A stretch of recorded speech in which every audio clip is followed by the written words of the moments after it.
Welcome to our channel Bengali homestead life. আজ মহা অষ্টমী। গত ভিডিওতে আপনারা মহাসপ্তমী পুজো দেখেছেন, কলাবউ স্নান এসব দেখেছেন, কিন্তু আজ অষ্টমী নবমী এই দুদিনের পুজোটা একসাথে দেখাবো। তার কারণ ভিডিও অনেক জমে আছে আর অনেক দিনের ভিডিও, তো সেগুলোকে আপলোড করতে হবে। তো তাই জন্য দুদিনের পুজোটা একদিনে আপনাদের সাথে শেয়ার করছি, আর দশমীটা অবশ্যই আপনাদের সাথে শেয়ার করবো, যেটা আলাদাভাবে একটা গোটা বা পুরো ভিডিওই থাকবে। তো যেহেতু অষ্টমী, তো সকাল সকাল উঠেছিলাম আমরা দুজনেই। সকাল সকাল উঠে বাড়িঘর পরিষ্কার করে তারপর স্নান সেরে মায়ের ভোগ রান্না করা, মাকে পুজো দেওয়া, অঞ্জলি দেওয়া সবটাই করলাম, যেটা আপনারা দেখতে পেলেন একটু আগে ভিডিওতে যে আমরা মায়ের ভোগ রান্না করছিলাম। তো আমরা তো অন্নভোগ দিই না, যেহেতু আমি ফটোতে পুজো করি, তাই জন্য লুচি সুজি দিয়ে, ফল দিয়ে, নাড়ু মুরকি দিয়ে মাকে পুজো দিলাম। এটাই আমার অষ্টমীর অঞ্জলি। এইভাবে আমি পুজো করি প্রত্যেক বছর। প্রায় 6-7 বছর হয়ে গেল আমি এইভাবে পুজো করি, বাড়িতে পুজো করি, মানে মনের একটা শান্তি যেহেতু, তাই জন্য। আর এই পুজোটা করার জন্য আমি অনেক কথা শুনেছিলাম আমার মায়ের কাছে। মা অনেক কথা বলেছিল যে মায়ের পুজো এত সহজে হয় না, কিন্তু আমি মনে মনে ভাবতাম যে মায়ের পুজো কেন করা যায় না, করা যায়। মাকে যেভাবে ডাকা যাবে মা সেভাবেই শুনবে, তাই জন্যই সেভাবে ফটো কিনে, এই ফটোটার দাম মাত্র 100 টাকা, সেই ফটোটা কিনে তারপর আমি মাকে পুজো করা শুরু করি। আর তারপর বাড়ির সব পুজো সেরে সব কিছু গুছিয়ে আমরা দুজন চলে আসি দিদির বাড়িতে। এর মধ্যেখানে অনেকটাই পুজোর জোগাড় ছিল, যেগুলো আপনাদের সাথে শেয়ার করলাম না, কারণ ভিডিও তো তোলা নেই আমার কাছে। অঞ্জলি থেকে সরি মানে কী বলে এটাকে, আরতি থেকে তোলা, তারপর সেই ভিডিওগুলো আপনাদের সাথে শেয়ার করছি। আর এখানে আমাদের বামুন জেঠি, উনি রান্না করছিলেন মায়ের ভোগ, খুব ভালো রান্না করেন। আর এই খিচুড়িটা হয়ে গেলেই মার ভোগ হবে। অন্নভোগ হয়ে গেছে, অন্নভোগ রান্না হয়ে গেছে, শুধু খিচুড়িটা বাকি ছিল। খিচুড়িটা করে তারপর মায়ের ভোগ লাগবে। আর এখানে যারা যারা অঞ্জলি দিতে আসছে বাড়িতে, সবাইকে বলা হয়েছিল অঞ্জলি দিয়ে দিয়ে সবাই ভোগ খেয়ে একবারে চলে যাবে। তো তার জন্যই অঞ্জলি দেওয়া শেষ, এবং যারা যারা অঞ্জলি দেওয়া শেষ হয়ে গেছিলো তারা এসে প্রসাদ পেয়ে যাচ্ছিল। এখানে মোটামুটি সব রান্নাবান্না শেষ হয়ে গেছে। খিচুড়ি ছিল, লাবড়া ছিল, পনিরের তরকারি ছিল, লুচি, পায়েস, মিষ্টি, চাটনি এসব ছিল। খুব মজা করে কাটছিল দিনগুলো, কেন জানি না, বেশ ভালো লাগছিল। আর এই মানুষগুলো সত্যি খুব নিজের মতো একদম, সবাই খুব ভালো। এই যে দিদিটাকে দেখতে পাচ্ছেন, স্বপ্নাদি, ও খুব ভালো মানুষ, আমাদের খুব ভালোবাসে, আমার বউকে খুব ভালোবাসে, মানে একদম বন্ধুর মতো মেশে, খুব ভালো। আর এই যে ওয়াল পেন্টিংটা যেটা আপনাদেরকে দেখিয়েছিলাম ভিডিওটা, এখানে মোটামুটি অঞ্জলি শেষ, পুজো শেষ হয়ে গেছে মায়ের। আর এখানে মায়ের যে বাড়িতে মা প্রতিষ্ঠা আছে, মা কালী, তাকে এবার ভোগ দেওয়া হচ্ছিল, তাকে গোপালকে দুজনকে এখানে ভোগ দেওয়া হচ্ছিল। আর এরপর সবাই মিলে একটু অঞ্জলি দিয়ে প্রসাদ খেয়ে জেঠিরা সবাই এখানে একটু বসে আরাম করছিল।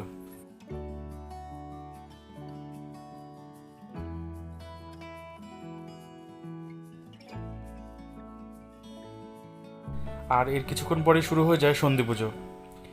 সন্ধি পুজো এবার খুব তাড়াতাড়ি ছিল, তো আমরা সমস্ত জোগাড় টোগাড় সেরে, মানে যখন অষ্টমীর অঞ্জলি শেষ হয়ে যায়, তারপর সব ঘর পরিষ্কার করে, আমরা তো উপসে ছিলাম সারাদিন, আমরা দিদিরা যারা যারা উপোস থাকার কথা তারা সবাই উপোস ছিল সন্ধি পুজোর। তারপর আমরা নিজেরা মিলে মায়ের পুজোর জোগাড় করে নিলাম, পদ্ম ফোটালাম, বা আর যে জোগাড়গুলো থাকে নৈবেদ্য সাজানো, সব কিছু শেষ করে তারপর একদম পুজোয় বসা। এখানে সন্ধি পুজো চলছিল, যেহেতু অনেকটা আগেই ছিল সন্ধি পুজো, তো যত তাড়াতাড়ি সম্ভব কাকু শেষ করছিল তাড়াহুড়ো করে, নাহলে একদম সময়টা খুব লিমিটেড থাকে তো সন্ধি পুজোর, যতটা তাড়াতাড়ি সম্ভব তাড়াতাড়ি শেষ করার চেষ্টা করছিল জেঠু। তো আসুন দেখে নেওয়া যাক মায়ের সন্ধি পুজো এবং 108টা প্রদীপের যে দান করা হয়, 108টা প্রদীপ, সেটা আসুন।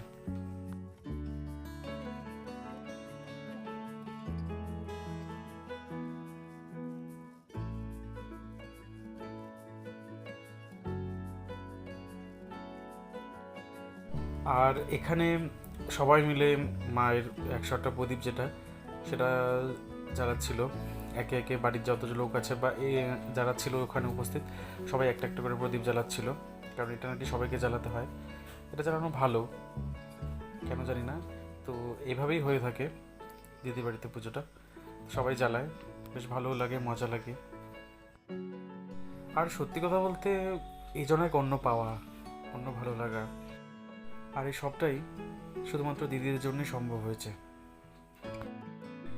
আর এরপরেই পুজো শেষ করে, সন্ধ্যা আরতি শেষ করে আমরা চলে আসি ঠাকুর দেখতে।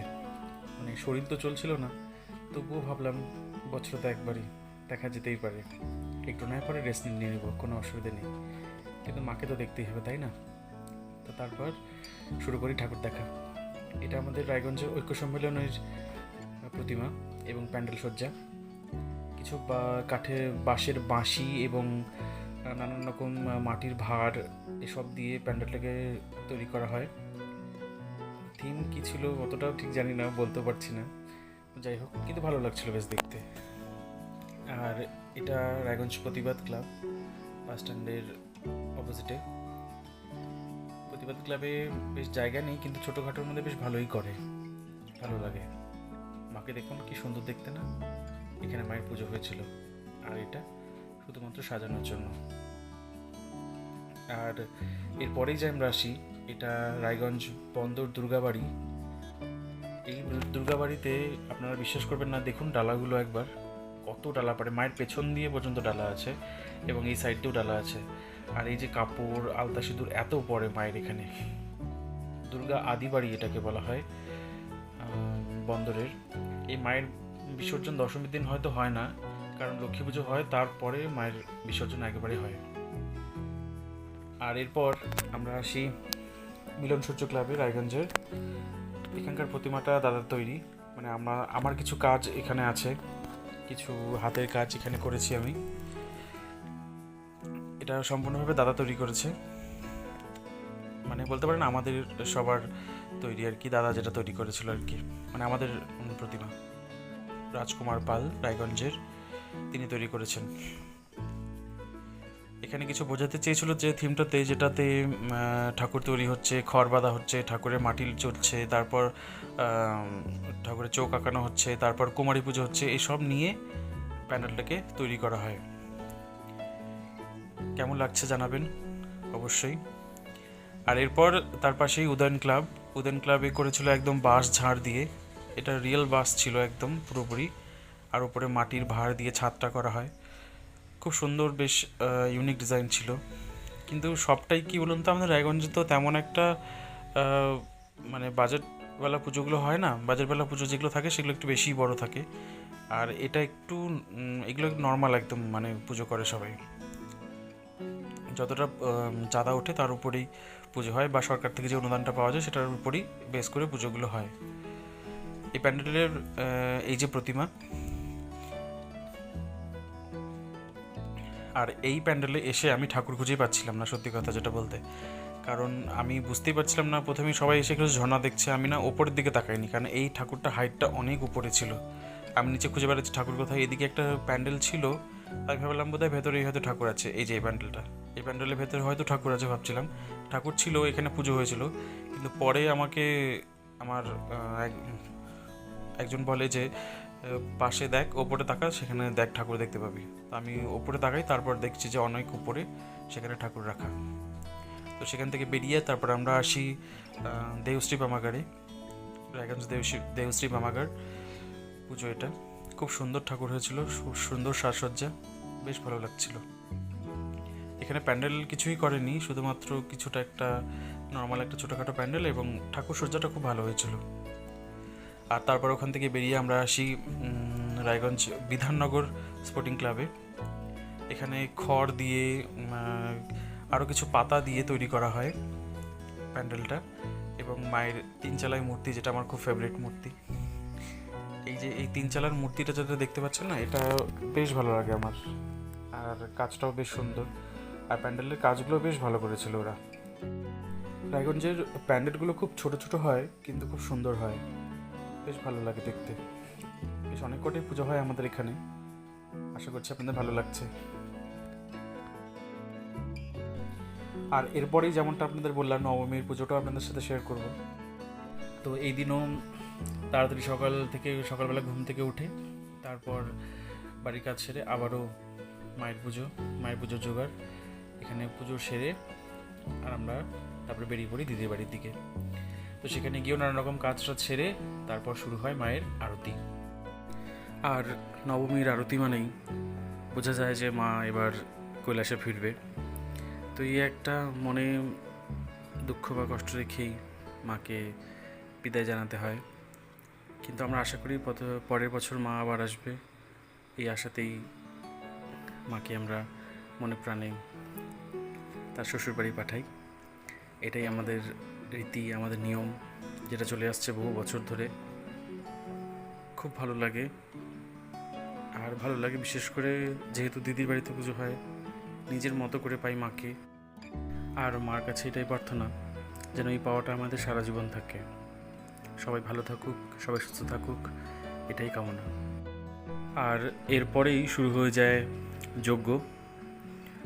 যজ্ঞের জন্য তো একটু বড় জায়গা লাগে, তাই জন্য মার সামনে না করে মার ঘরের পাশেই একটা গ্যারেজ ছিল, সেই গ্যারেজেই করা হয়েছিল যজ্ঞটা। মানে পাশেই মায়ের মূর্তি আর যজ্ঞটা পাশেই হচ্ছিল। যেহেতু ঘরটা একটু ছোট, তাই জন্য বাইরে করা হচ্ছিল যজ্ঞটা একটু বড় করে। আর যজ্ঞে সবাই এখন আহুতি দেওয়ার জন্য বসবে। যারা আছে দাদাদের বাড়ির দাদার ভাই, তাদের বাড়ির সব ছেলেরা সবাই মিলে এখন আহুতি দিতে বসবে। আমরাও বসেছিলাম পাশে, সবাই মিলে একসাথে যজ্ঞে আহুতি দেওয়া হয়েছে। তো এই জিনিসগুলো সত্যি বলে বোঝানোর মতো না। পুজোতে আমরা অনেকেই অনেক রকমভাবে আনন্দ করি। কেউ বাইরে বেড়াতে যাই, কেউ সারা দিন প্যান্ডেল হপিং করি বা ক্লাব পার্টি এসব করি, বা অনেকে আছে এমন যারা বাড়িতে পুজো হয় কিন্তু বাইরে গিয়ে থাকে, বাইরে প্যান্ডেল দেয়, ঠাকুর দেখে বা বাইরে আনন্দ ফুর্তি করে। কিন্তু এই যে এই পাওয়াটা, এই বাড়িতে এই সুন্দরভাবে মাকে কাছে পাওয়া বা এই সবাইকে নিয়ে এত আনন্দে মেতে থাকা, এটা হয়তো সবাই করতে পারে না। তো সবটাই সম্ভব হয়েছে শুধুমাত্র দাদা আর দিদির জন্য। আর এরপর যজ্ঞ শেষ করে আমরা চলে আসি বাড়ি আর যাই ঠাকুর দেখতে। কিন্তু সবথেকে বড় ব্যাপার হলো যে আমি যে ঠাকুরটা বানিয়েছিলাম বা আমরা যে ঠাকুরটা বানিয়েছিলাম, আমি যে পুরো কাজটা করেছিলাম ঠাকুরের চালার, এই যে আপনারা দেখতে পাচ্ছেন এখন ঠাকুরের চালার কাজ, ঠাকুরের শাড়ি প্রিন্টিংয়ের কাজ বা ঠাকুরের যাবতীয় যে এক্সট্রা কাজগুলো ছিল সব করেছিলাম। কিন্তু একটার ভিডিও আমার কাছে নেই। জানি না কীভাবে, কোথা থেকে, কেমন করে যে ডিলিট হয়ে যায় ফোন থেকে আমি জানি না। এর আগেও অনেক ভিডিও ডিলিট হয়ে গেছে যেগুলো আপনাদের সাথে একদমই শেয়ার করতে পারিনি আমি। তো এই ছবিটার মাধ্যমে আপনারা দেখে নিন। এটা ছিল কমপ্লিট লুক, যেটা আপনাদেরকে বলেছিলাম এক প্রথম ভিডিওতে যে আপনাদেরকে কমপ্লিট লুকটা দেখাবো ঠাকুরের। তো এটা হচ্ছে কমপ্লিট লুক, যে কাজটা আমি করেছিলাম অবশ্যই। তো কেমন লাগছে অবশ্যই জানাবেন। তো ভিডিওটা আজকে এখানে শেষ করছি। ভিডিওটা কেমন লাগলো অবশ্যই কমেন্টের মাধ্যমে জানাবেন। যদি ভালো লেগে থাকে চ্যানেলটিকে সাবস্ক্রাইব করে আমার পাশে থাকবেন, আর কমেন্টের মাধ্যমে অবশ্যই জানাবেন কেমন লাগলো। ভালো থাকবেন, সুস্থ থাকবেন, সবাই সাবধানে থাকবেন।